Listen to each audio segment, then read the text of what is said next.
বিশ্বনবী বলেন, ও নারীরা, যে সমস্ত নারী এই 4টা কাজ করবে, এই 4টা কাজের গ্যারান্টি দিবে, তাদেরকে জান্নাতের 8টা দরজার গ্যারান্টি দেয়া হবে। কি 4টা কাজ? 1 নাম্বার, যে নারী 5 ওয়াক্ত নামাজ পড়ে। কি করে?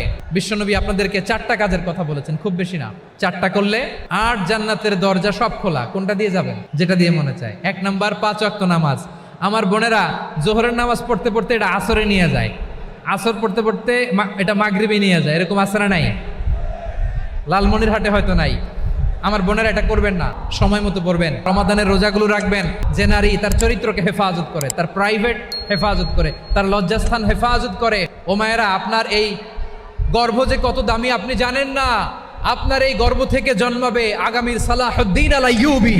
আপনার গর্ভ থেকেই জন্মাবে ইমাম আল মাহদি আল মুনতাদা। আপনার পেট থেকে জন্মাবে আবু সাইদের মতো বীর সৈনিক।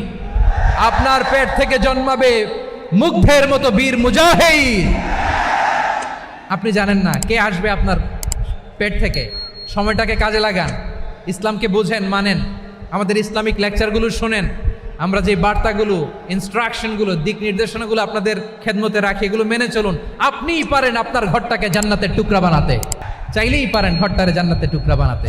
5 ওয়াক্ত সালাত, রমাদানের রোজা, নিজের চরিত্রের হেফাজত, স্বামীর আনুগত্য, এটাতে অনেকে ভুল করে থাকে। হায় রে আমার বোনেরা, স্বামীর আনুগত্যকে এটা নিজের অপমান মনে করবেন না। আপনার স্বামী আপনার সবচেয়ে বড় গার্ডিয়ান, তিনি আপনার সবচেয়ে ভালো চায়।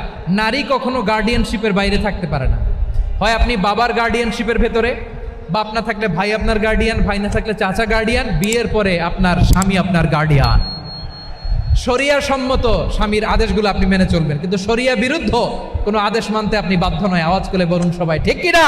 এই 4টা কাজ যদি কোনো নারী করে, বিশ্বনবী বলেন জান্নাতের 8টা দরজা খোলা। তোমার যেটা দিয়ে মনে চায় সেটা দিয়ে জান্নাতে তুমি এন্ট্রি নিতে পারবা।